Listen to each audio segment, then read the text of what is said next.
दोस्तों बात करें इस समय मार्केट में हर कोई 5G की बातें कर रहा है और यहां तक की बात करें हर टेलीकॉम कंपनी आज के समय में कह रही है कि यार हम सबसे पहले 5G लेंगे। जियो की बात करें सुनने में आया कि 15 अगस्त को 5G आ जाएगा। एयरटेल वाले कह रहे हैं कि हम अगस्त के महीने के अंदर ही, मतलब अगस्त चल ही रहा है, खत्म होने से पहले 12 सर्कल के अंदर 5G ले आएंगे।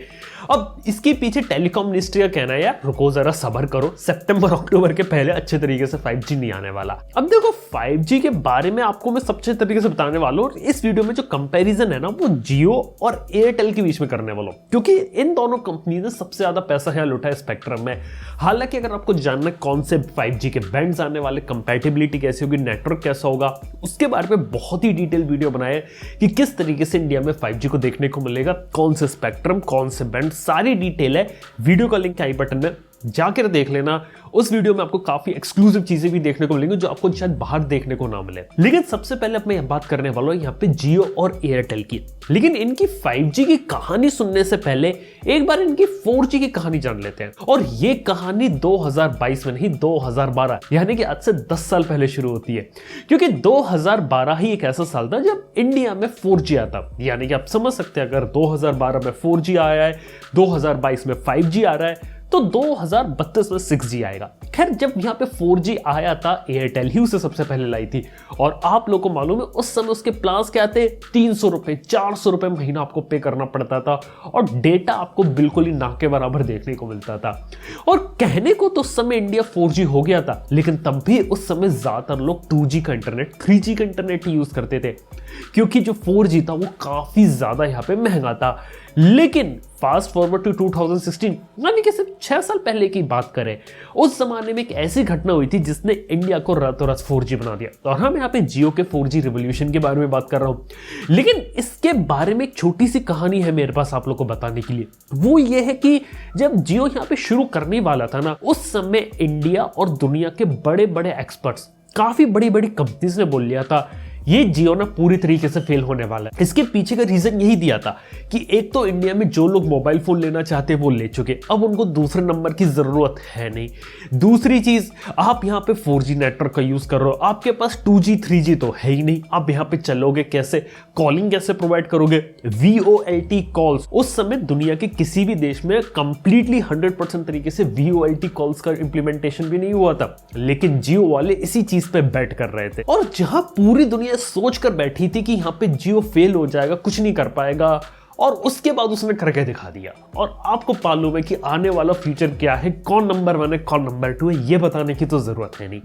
लेकिन उस जमाने में बात है कि लोगों ने देख लिया कि जियो ने कर दिया, लेकिन किसी ने ये नहीं देखा कि जियो ने कैसे कर दिया।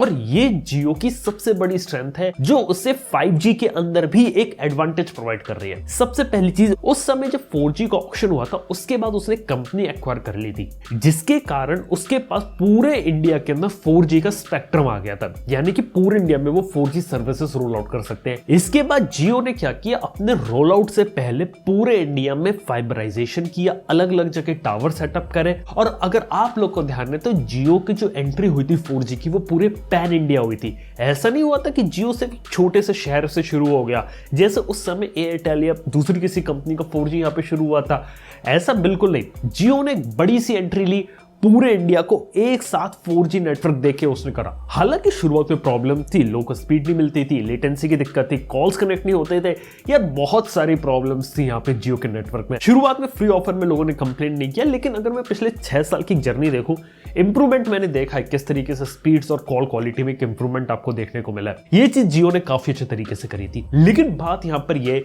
कि उस जमाने से ही जियो की प्लानिंग थी फ्यूचर की, और वो ये चाहता था कि जब भी आने वाली टेक्नोलॉजी है तो उसके ऊपर हम कैसे रेडी रहे। अगर आपको इसके बारे में शायद और जानना है तो जियो जब पहली बार लॉन्च हुआ था उस समय मुकेश अंबानी जी की स्पीच सुनना, उन्होंने पहले बोल दिया था कि हमारा जो जियो नेटवर्क होगा ये ऑलरेडी फ्यूचर का जो 5G नेटवर्क सब ऑलरेडी हम कंपैटिबल है।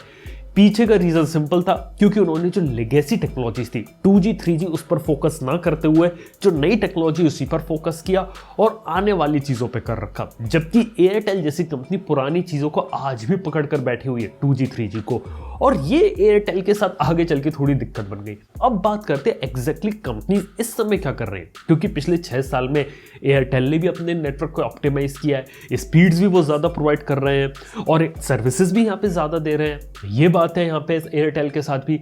और ओवरऑल अगर मैं जियो और एयरटेल के कंपैरिजन देखूं तो जियो और एयरटेल दोनों ने ही 5G स्पेक्ट्रम में पानी की तरह पैसा भरा है। देखा जाए तो एयरटेल ने लगभग 40,000 करोड़ रुपए से ऊपर खर्च किया है, वही जियो ने इसका दोगुना खर्च किया 80,000 करोड़ रुपए। सीधी बात है कि जिसके पास ज्यादा स्पेक्ट्रम होगा वो यहाँ पे पूरे इंडिया को ज्यादा बेटर 5G सर्विसेज प्रोवाइड कर पाएगा। सिंपल सी चीज यहाँ पर ही है। और इसके पीछे अगर हम बात करें, इन दोनों कंपनीज के पास यहाँ पे पूरे 22 सर्कल्स का 5G का स्पेक्ट्रम भी है, यानी कि अगर इस दोनों कंपनीज अगर चाहे तो पूरे इंडिया में अपनी 5G सर्विसेज रोल आउट कर सकती हैं। लेकिन बात करें जियो के पास एडवांटेज क्या है, जियो के पास यह है कि वो ज्यादातर लोगों तक अपनी रीच पहुंचा सकता है। जियो ने लो band, mid band, high band तीनों 5G के ऊपर इन्वेस्ट किया है। लो बैंड जहां पे 700 मेगाहर्ट्ज का एक ऐसा इंपॉर्टेंट स्पेक्ट्रम है कि जिससे लोग घर बैठे बैठे 5G का मजा ले पाए, वहां पर भी किया है। और जहां पे अल्ट्रा हाई स्पीड की रिक्वायरमेंट है मिलीमीटर वेव की, वहां भी उन्होंने ये चीज करी है।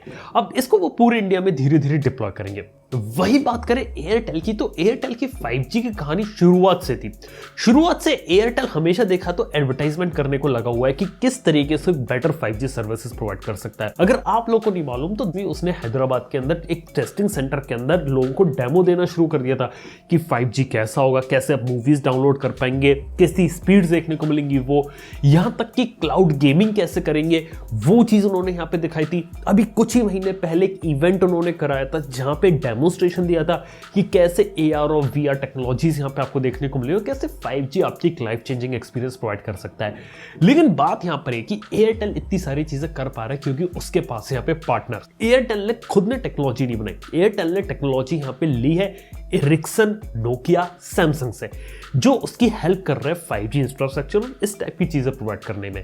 यानी कि अगर 5G अगर एयरटेल का चल पड़ता है तो उसके बाद जो एप्लीकेशंस होंगी वो इन कंपनीज को यूज करके वो आप लोगों तक प्रोवाइड कर सकता है। लेकिन पीछे की कहानी यह है कि यहाँ पे जियो हमेशा से शांत बैठा रहा है, क्योंकि जियो के बारे में बात यह कि हमेशा जो जियो है ना वो पर्दे के पीछे काम करता है और एक बार सारी चीजें जब हो जाती है ना उसके बाद एक बम फोड़ देता है और उस बम से फिर कोई कंपनी लड़ नहीं पाती, और वो चीज हम लोग देख चुके हैं। और शायद यहां पर है जियो की तरफ से बस हमने देखा है कि कुछ स्पीड टेस्ट हो गए, कुछ रिजल्ट्स आ गए, लेकिन बिहाइंड द सीन बात की जाए तो यहाँ पे जियो इस समय काम कर रहा है इंडिया में टावर्स को अपग्रेड करने के लिए, अपने टावर को बेटर करने के लिए। पिछले 1.5 साल के अंदर जियो ने 4G कैरियर एग्रीगेशन को पैन इंडिया अवेलेबल करवाया, जहां पे स्पीड्स डेफिनेटली इंप्रूव हुई है। हालांकि मैं मानता हूं स्पीड्स अभी भी 100% परफेक्ट नहीं है, लेकिन जैसी स्थिति शुरुआत में थी वहां पे उसने काफी इंप्रूवमेंट किया है और अभी 5G के साथ और एक बड़ा इंप्रूवमेंट यहां पे लेकर आ सकती है। वही बात करें अगर मेरे को 5G की रेस अगर कंपेयर करनी है एयरटेल और जियो की, तो मैं आपको ये बता सकता हूं एयरटेल डेफिनेटली फर्स्ट होगा। एयरटेल जितना इन्वेस्टमेंट कर रहा है, जितना पब्लिसिटी कर रहा है, सीधी बात है एयरटेल चाहता है कि उसके ऊपर टैग लग जाए इंडिया के 5G नंबर 1 ऑपरेटर का, जिससे उसको यहाँ पे बेनिफिट मिलेगा। नो डाउट एयरटेल ये चीज कर सकता है, लेकिन जियो यहाँ पे कहां आगे बढ़ सकता है, जियो यहाँ पे मास अडॉप्शन में आगे बढ़ सकता है, क्योंकि जियो यहाँ पे मासेस के लिए काम कर रहा है, क्लासेस के लिए नहीं। अगर मैं जियो और एयरटेल का यूजर बेस कंपेयर करूं तो यहाँ पे जियो का यूजर बेस इंडिया में सबसे ज्यादा है, एयरटेल उसके बाद सेकंड पोजीशन पर आता है इंडिया के अंदर।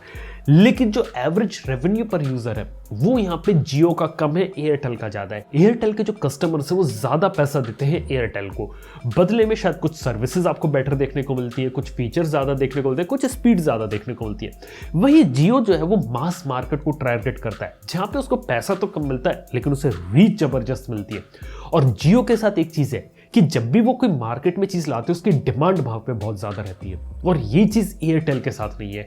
और कुल मिला के बात किया तो दोनों ही कंपनीज ने अपना एक इकोसिस्टम बना रखा है। जैसे एयरटेल का एयरटेल एक्सट्रीम फाइबर विंक म्यूजिक है, वैसे जियो के पास जियो सावन है, जियो फाइबर है, पूरी जियो की सर्विसेज उसने बना रखी है। लेकिन वही बात करें जो जियो है वो फिजिकल प्रोडक्ट्स में भी अपना इकोसिस्टम बना रहा है। जैसे कि उसे मालूम है कि अगर वो इंडिया में 5G लाएगा और उसे ज्यादातर लोगों तक पहुंचना है तो उसके लिए सबसे पहले जरूरत होगी कि अफोर्डेबल 5G फोन की, लगभग 10,000 रुपए का 5G फोन। अभी तक हमने एक भी लीक नहीं सुना कि एयरटेल वाले अपने सस्ता अफोर्डेबल 5G फोन ला रहे हैं, जबकि जियो का एक ऑलरेडी लीक आ चुका है, शायद 10,000 रुपए में दुनिया का सबसे सस्ता 5G फोन आपको दिखा दे जियो, जो जियो के नेटवर्क के साथ कंपेटिबल होगा, स्पेशल ऑफर्स देखने को मिले।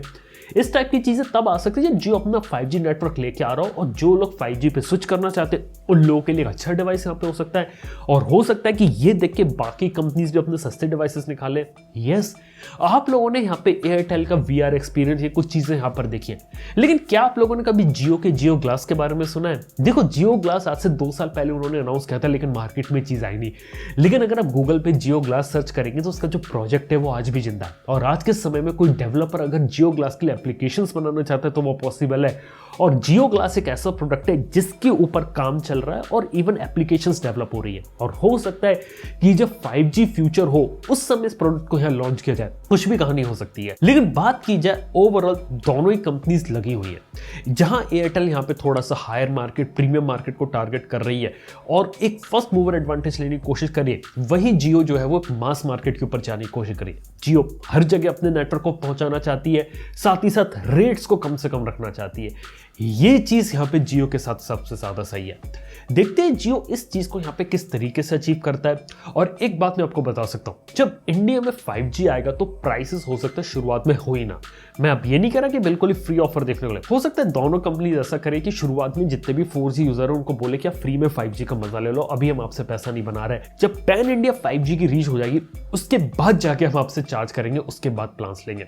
और जैसा कि वोडाफोन आइडिया की तरफ से रिपोर्ट आई थी तो पता चला था लगभग 4G का जो आप पैसा देते हो उसमें 15% से लेकर 25% इंक्रीज कर दो, उतना पैसा आपको 5G के प्लान्स के लिए पे करना पड़ेगा। लेकिन ओवरऑल बात की जाए, अगर मेरे को बेट करना हो पर्सनल लेवल पे एयरटेल या जियो के ऊपर, मैं जियो के ऊपर बेट करना पसंद करूंगा, क्योंकि मेरी एक्सपेक्टेशन ज्यादा है कि जियो एक बेटर रिलायबल नेटवर्क और शायद एक मास मार्केट नेटवर्क ला कर देगा, जो सिर्फ बड़े शहरों तक ही लिमिटेड नहीं होगा, छोटे शहरों गांव तक भी लिमिटेड हो।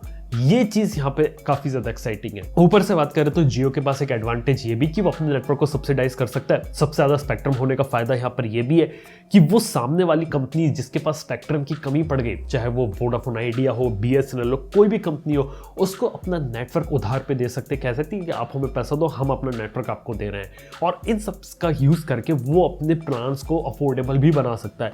ऐसी कुछ चीजें हैं यहाँ पे।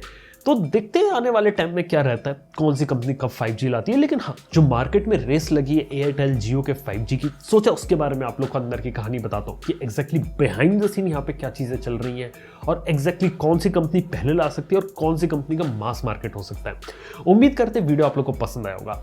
बाय द वे, आप लोगों को अगर 5G चूज करना हो एयरटेल या जियो का, आप लोग किसका 5G यहाँ चूज करेंगे, ये बात नीचे कमेंट में बताना ना भूलो। वीडियो पसंद है लाइक करना, चैनल को सब्सक्राइब कर लेना। थैंक यू आपको वीडियो देखने के लिए। नेक्स्ट वन में गुड बाय।